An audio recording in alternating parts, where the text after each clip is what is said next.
Hi, Homeworthy. I'm Todd from Studio Todd Raymond, and today we're in my loft apartment in Soho, New York. Come on in.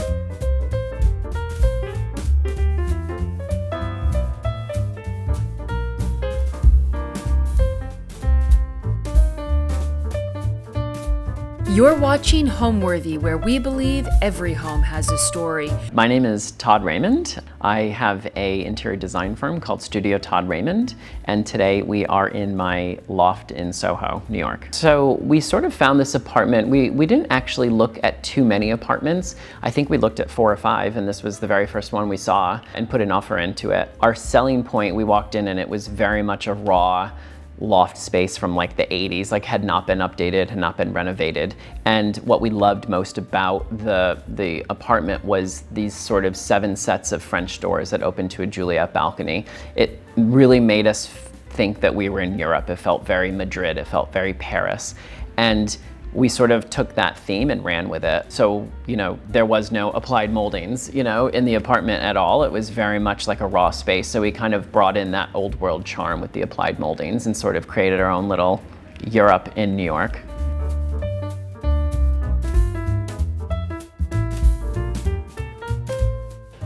So when you enter our home, you come down sort of the hallway into this sort of open gallery and step down what's into our kitchen and TV room. So this is our kitchen. We sort of designed it to really be about entertaining. It's very functional from a regular kitchen perspective. We have pantries, fridge, dishwasher, range, all of that. But what is really special about this kitchen is that we created these bifold doors that close up when we entertain. I'm just gonna show you right now.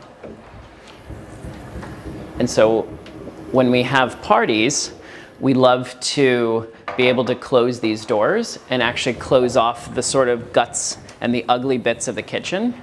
And that's so that this acts as more of a backdrop to our island, which serves as a bar. Our kitchen island is this really beautiful taupey mushroom kind of marble color. We wanted it to really be a big monolithic bar. We have a pit range here. All of the controls are actually on the back side here, so you don't see it, but the cool thing about these is that they go right onto the marble. And then we have the sort of vent here by Gaggenau that pops up when we're cooking, but it's pretty discreet and lowered when we're not cooking. When we entertain, we created this. We actually have a piece of wood that goes over this range to actually hide it. Again, getting rid of like the idea that this is a real kitchen. It's actually in the same finish as this millwork, as this chocolate brown.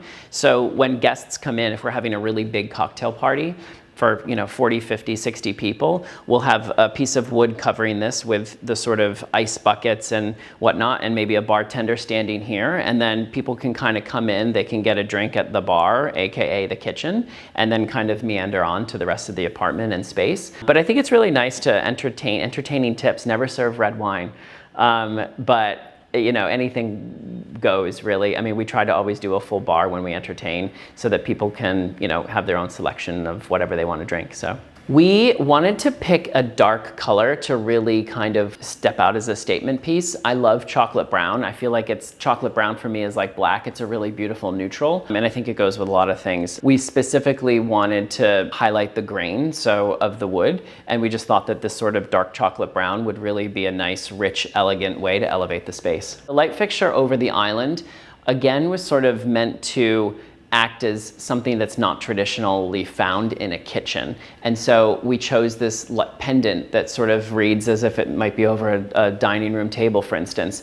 And again, that's sort of to set the stage. It's sort of the chocolate brown millwork is a nice backdrop for such a beautiful sort of fixture that you maybe wouldn't find in a typical kitchen. Yeah, when we first saw the apartment, it was, as I said, very raw and very sort of industrial. There was an artist that was living here. It was his sort of New York live work space.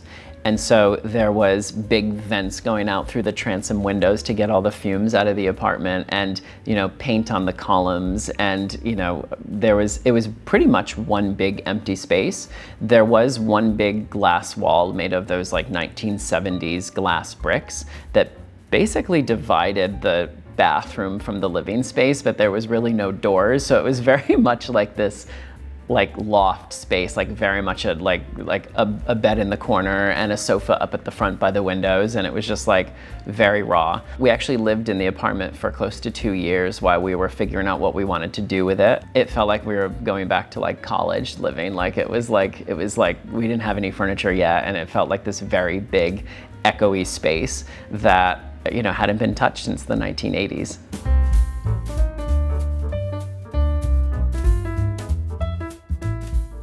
This is not a really large space, but we wanted to really make sure that the TV area was close to the kitchen. And what we really did was just kind of, it was not a very wide space. You can see, we just wanted to be able to sit close to, we have a small TV, we're not huge TV people, so it wasn't as important to us. But what was important to us was that it sort of still felt sophisticated and still felt elevated. Again, when we entertain, this isn't a separate area where people can sit and just talk to one another. This is a vintage Guermet and Chambron cabinet from the 1970s. They did a lot of really beautiful sort of oak pieces like this. This one in particular is a little bit unique because of the integrated table lamp, but his stuff is amazing, and we thought it was a nice way to sort of ground this whole elevation. So we chose to actually go with silk rugs in the space. One of our we definitely knew we wanted to have an elegant, elevated space for entertaining. And what I love to do is sort of play on textures. I love the fact that a silk rug adds a shine, and I think that's really important in a sophisticated, elegant space. This is like a dark olive green rug that we chose for this area. You can see it's all like, you know, the step marks on it from where your shoes are. But we just loved it. It sort of acted as a nice sort of neutral to ground this area. What I loved was we actually ended up purchasing this beautiful artwork that has a mint green background, which I thought worked really well with the olive green rug. And so, you know, a little bit of green, a little bit of cinnamon in this area. This is the most colorful area of the home, but a lot of people would say it's not even that colorful. So I think the dark millwork adds like a grounding feature to our apartment. Our concept really was to have these old world sort of applied moldings to the wall that sort of help solidify that fact of, hey, this might have felt like it was in Madrid or Paris with the beautiful French doors.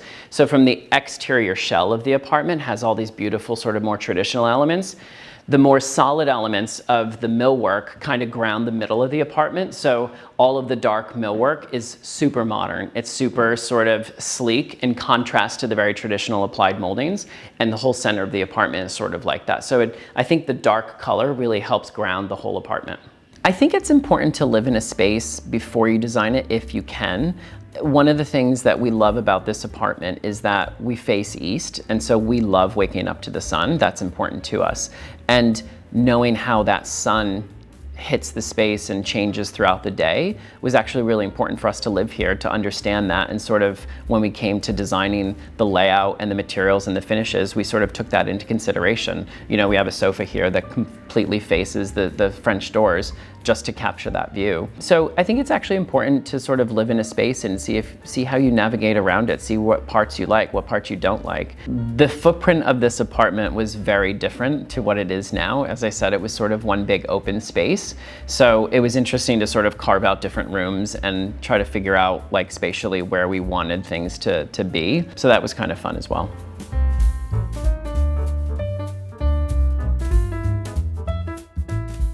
So after you walk sort of through the TV room and the kitchen, you enter into the sort of the really big living and main entertaining space. So this is a combination of dining room, we have a living room and bar as well. It feels like home when it's just the two of us, but it's ample seating for cocktail parties, for dinner parties. Again, the sort of dark millwork wraps around and continues to follow throughout the whole apartment. The chair is a topic. I don't know that my husband loves the chair. I think he thinks it's cool and it looks amazing, and it does. It is pretty comfortable. what I love to do is actually just surprise sometimes with some really unique pieces of furniture. This is one of those sculptural pieces of furniture that, you know, it's not the chair that you want to sit in every day, but it's fun to have as an extra sort of chair when you entertain. And Chester likes it too. Chester is our 6-year-old Norfolk Terrier, and he wants to say hi to everyone. He said hi. Hi, bud. Our house is dog friendly. You know, our dog is we let our dog onto all of the furniture, and, you know, he's basically a little human. So, you know, there's no real restrictions from that perspective, although we do have a dog gate, but that's because, you know, we like to contain him a little bit. Yeah, we're often asked to do a lot of projects that have pet-friendly fabrics and durable materials and things like that. So it's definitely something we took into consideration in this apartment and used outdoor performance fabrics where we could, and Scotch-guarded things. And yeah, like, you know, we have a silk area rug in our living room that's white. You know, it'll get dirty, but my sort of motto is that homes are meant to be lived in and accidents happen, but we're really not super concerned with Chester. I don't know if you can see him on camera, but he's right here.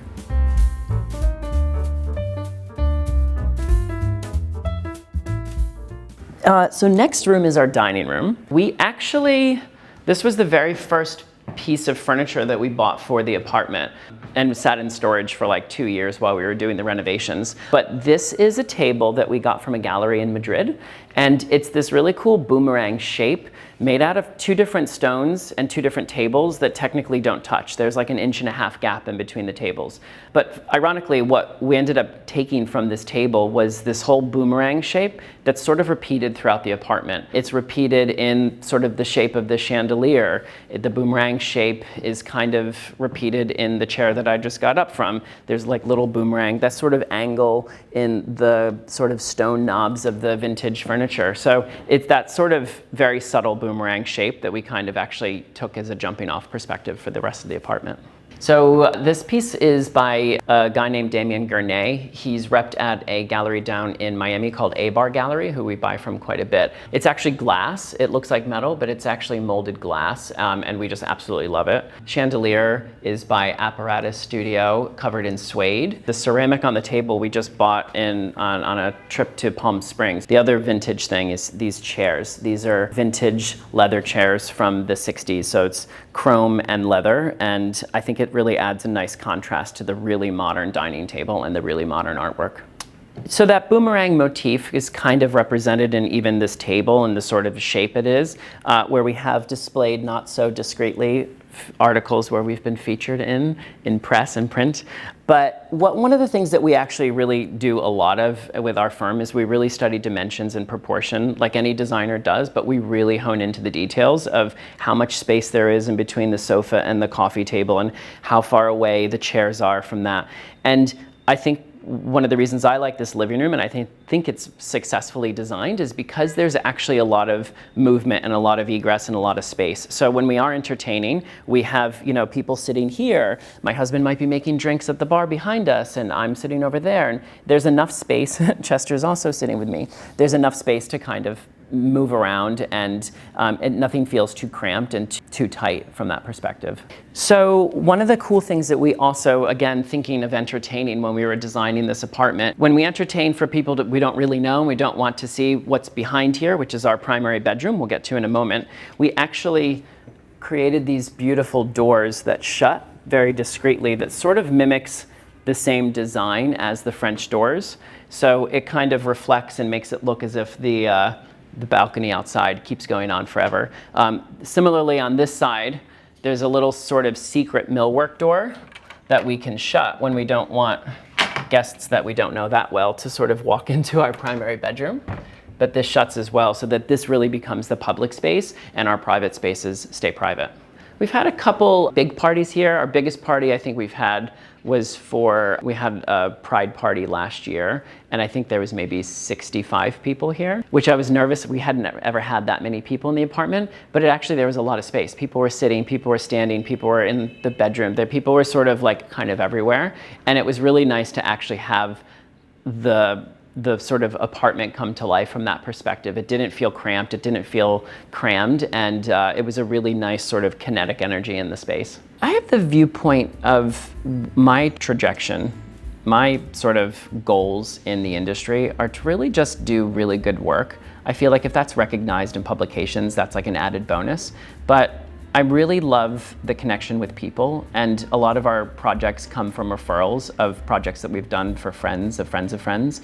That's really important to me, is to sort of build a business where people feel really happy about the process and as well as the end result. I would love to continue to grow my office from a project perspective. You know, we have about 8 or 9 projects going at any one time, which is a lot, but I would like to grow that a little bit more. And then I also sort of want to get into product design a little bit. I would love to do collaborations with vendors. I would love to have a wallpaper collection. I'd love to have a rug collection. Maybe we open a gallery one day. You know, put your head down and just do really good work, and I think the rest will fall into place.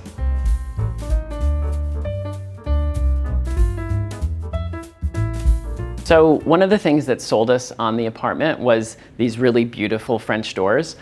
Ironically, we don't really go out to the Juliet balcony very much. We actually don't use them. I think that's probably just a result of New York City being really grimy and gross, and we don't want that tracked inside. So, but on this exception today, we're gonna take you outside to the balcony. We're on Broadway here, and it's all the way down south and north. One of the things that we love about this apartment is our view, which is really unique in Soho as well. So we're on Broadway here between Prince and Spring Street. And what's really unique on this block is that all of these buildings across from us actually go down a level. So we have this incredible, very New York City view with lots of water towers and lots of buildings. And it's just a really beautiful part of why we enjoy this apartment so much. I think there's 17 water tanks in total. At one point I counted, but it's a very New York kind of view because there's so many water towers. We love it. I think we have 50 feet of frontage here. I don't think that this would even meet code today because the balcony is like so low, so it's a little bit scary when you first step out there. If you're not used to it, it feels like you're gonna topple over, which is a little bit dangerous, but not so much because we don't go out there that much. The building's called the Little Singer Building, and it's one of the original historic cast iron buildings of Soho. What's really unique about this building in Soho is that we have 50 foot of frontage here with Juliet balconies, and I feel like what's really special about this loft, and at least this size of loft in Soho, it's, you know, we're 2,500 square feet here, more or less. The other apartments that are sort of that size and scale are sort of these long, narrow, full floor apartments where you have 4 gigantic, beautiful windows at the front of the apartment and 4 gigantic windows at the back, and, you know, 2,500 square feet of nothing in the middle that you kind of have to carve up into kitchen and living spaces. We loved this apartment because it was sort of more of a square and more of a box. So it offered us the opportunity to really do this really long living room that is sort of dining room, living room, which turns into our bedroom, rather than having it be the perpendicular kind of typical orientation.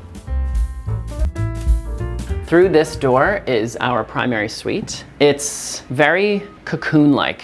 We upholstered the walls in a suede wallpaper, which give a really beautiful texture and a sort of warmth to them. I custom designed the integrated bedside tables and headboard and bed. It's sort of all designed by me and our team in our studio. And then what's really cool about this room is the artwork. It's pinned by yours truly. It's actually raw linen. So I found this beautiful weaver in France that weaves flax, it's called. And so I asked her if she could custom dye it, a beautiful sort of green color. And she thought it was a really fun sort of thing to do. So she sent me some samples of things that she was trying around, what colors kind of worked best. And so we agreed on this beautiful olive green color, and I asked her to just weave 3 yards of it for me. So it came on a bolt of fabric, and I had a back plate made for the top of it, and then I spent about 3 hours and just tried to pin it up, and, you know, kind of a little DIY tapestry artwork, but I think the effect is really beautiful. We have the sort of monopoint art lights in the ceiling that shine down on it, and flax, raw linen, actually has a little bit of a shine to it. So at night, which you're not seeing right now, but at night it's a really beautiful sort of glow and a beautiful shine to the material, which is really pretty. I like to keep our beds actually pretty simple. Our beds, meaning this is my own personal bed, but in projects I like to keep beds pretty simple. We don't tend to do too many pillows. We do custom coverlets, which is what this is, out of a cashmere. And then again, doubling down on the whole texture on texture on texture thing, we did a really thick, chunky faux fur blanket. This is actually from Restoration Hardware, just to kind of add that extra element of luxe on our bed. We knew we wanted a stool at the end of the bed. You know, functionality. We sit here, we put on our socks and shoes. This is an iconic butterfly stool made out of walnut. So there are actually 2 of them, and it's great just to kind of sit and use. So the dresser's not really anything that special in the sense that there's no sort of fanfare about it. We wanted a dark, sort of simple dresser. I think, again, just to kind of keep the room weighted, but also to kind of mimic that, like, everything is pretty simple. It's a very sort of cocoon-like room. Like, this is our sanctuary and this is the sleeping room. So we didn't really want to make too much out of it. The Hunt Sloman painting is a gift from really great friends of ours. It was a wedding gift when we got married, and we love waking up to see it every day. One of the things that we love about this apartment is that there's all these really amazing little hidden nooks and crannies, one of which is, we joke around, is our dog's special closet. So you can see here we have a little jib door that's covered in the same suede wallpaper, but it opens up to reveal, you know, extra dog toys, you know, bookkeeping things and whatnot, just a little extra closet for us, but you would never really notice that if you didn't know it was there. The light fixture we actually found, it looks like it's a vintage Murano fixture, but it's actually contemporary Murano glass. So it came from Italy. There's, I don't know how many leaves, like 25 independent leaves that are all sort of connected by the little brass fittings. We loved it, actually. That was ironically one of the more difficult decisions from a design perspective. I wasn't sold on it. My husband loved it. And I sort of went back and forth in my mind before we installed it, wondering whether or not it was going to be the right fit. But I actually love it. I think it makes the room.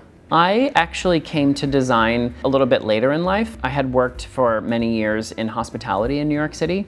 So I had sort of a different career before I even got to interior design. But I ended up in interior design. I went back to school at Parsons for design, maybe when I was 26 years old, 27 years old, which was great. And I sort of started working for a few different designers here in New York, and sort of just kind of navigated the design world, like learning from some of the best AD 100 designers and some of the best designers in the industry. I ultimately started my own company about 5 years ago, and we work on projects, you know, geographically in New York because we're here. So we do lots of apartments in the city. We have a few projects in the Hamptons always going on, and we work up in the Hudson Valley quite a bit. My husband and I have a weekend place up there, and so we've created a little bit of a community and a networking up there. So we work in the Hudson Valley, which I think is wonderful. It's a very different vibe from New York. And then we do sort of work wherever it takes us. We just wrapped up a beautiful project in Palm Springs, California, of a mid-century modern house, which was fun to work on. Currently, we have some really fun things going on in the city here. We have the penthouse of the new Giorgio Armani building that's being built on 65th and Madison. So that's been a really fun project to sort of get off the ground. And then a couple fun projects. We have a loft in Brooklyn in Red Hook that we've been working on for a really cool client. So a lot of things going on at the moment.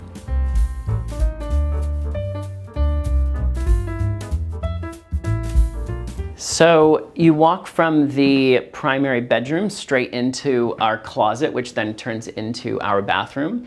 Again, just to double down on all the little secret nooks and crannies, this is a little secret compartment for all of our luggage and where we kind of house everything. When I open this door, our dog knows that we're traveling and he starts going mad crazy because he knows we're going to be traveling. So he doesn't like when this door gets opened very much. And then it gets hidden even again by this. So you walk right through this to our closets. It's a his and his closet. Everything is split down the middle and even. So my side, my husband's side, we have lots of short hanging for our suit jackets and blazers and pants and stuff like that. Lots of shoe storage.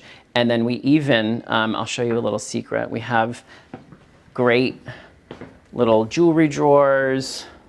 We have little compartments for everything you could possibly imagine. I don't know who spends more time in here. I think we both enjoy clothing and fashion. I think we like the way that we feel when you're dressed really nicely. I don't think either one of us spends too much. We're not fussy people. It doesn't take us too long to get dressed in the morning. So from our primary bedroom, you actually have to walk through this closet to get to our primary bathroom. As I sort of said before, when we sort of took over the apartment, it was more or less one big space. And so we had to sort of carve out the different rooms and the bathrooms and where the kitchen was and all of that, one of which was this space and how much space we needed to allocate towards our closets. So this was all custom designed by myself and sort of figuring out how many shoes we wanted to display. You know, we have pull-out drawers for laundry. We have telescoping rods for, you know, when dry cleaning comes back from the dry cleaners, we can hang everything up when you're getting ready. So all these sort of little details are what we love to do in our projects as much as in my own personal home, because it's a real functioning kind of closet. My favorite thing about this house is my shower. I just love it. It's all gray travertine, and it's very masculine. It's very, like, it's lit with LED lights. It's very beautiful space. And I feel like we travel a lot. We are all over the place. And we stay at nice hotels and that have nice showers, but every time I'm always like, I can't wait to get home and get to our own shower. I just love our bathroom and our shower. But I also really just love all the colors that we've done here, or the lack of colors that we've done here, because there's not that many people would say we don't do any color, but it's a lot of chocolate browns and neutrals. And to me, that's a very calming type of environment to be in, right? Like, I feel like there's not that much stimulus other than texture and, you know, the feel of a beautiful mohair or something like that. So for us, it's a very calming space. And I love that we've been able to sort of achieve that calming aspect to our home, because New York City is a busy city. I mean, we're always busy, we're always out and about, we work really hard, but it's nice to come home to a space that feels very comforting.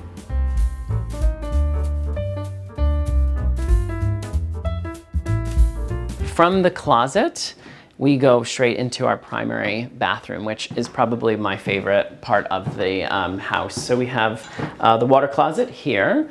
We have linen storage and extra toiletries and towels. It's a little messy, I'm not gonna show you in there. And then we have double vanities that kind of flank either side of this door, which is the glass door that goes into our shower, which I love. So there's actually 2 shower heads, a big beautiful niche in the back to sort of have your shampoos and whatnot.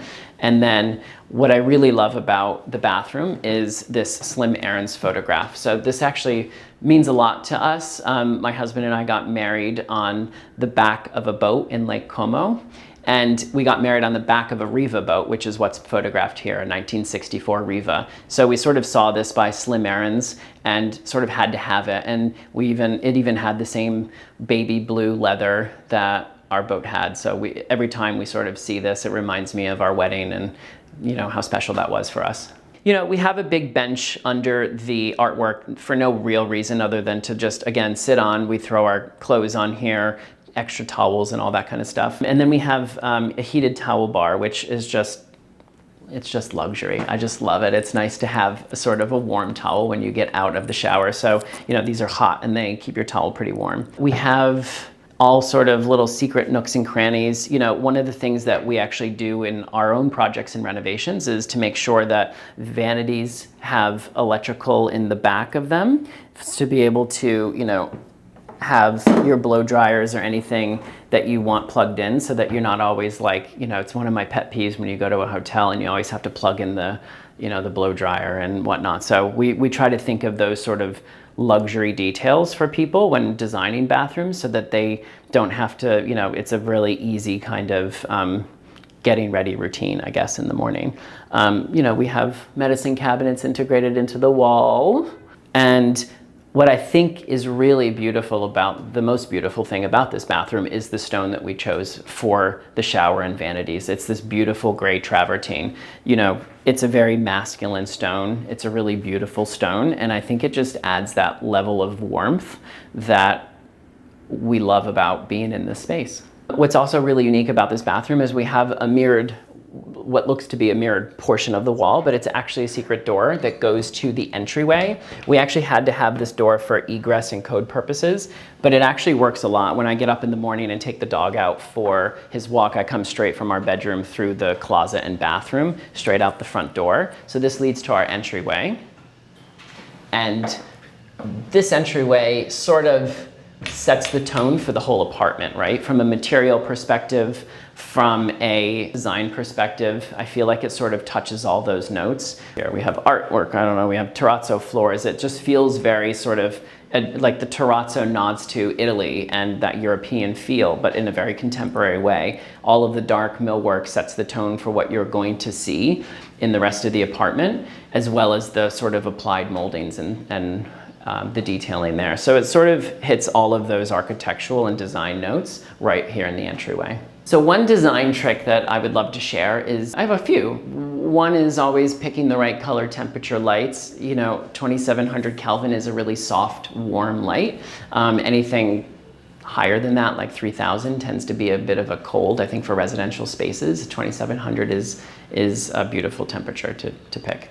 We always try to, like, when designing, especially when you're designing a space from scratch and you're building, we try to think about how our clients use the spaces, or at least anticipate using the spaces. So we hone into the details of, like, are they the kind of people that come in and they like to throw their keys and wallet somewhere, which is why we have this little secret drawer here for us, because it's something we don't like to see. I don't want to have it out, so I have a little secret drawer for that. So finding little spaces for all your needs is really important.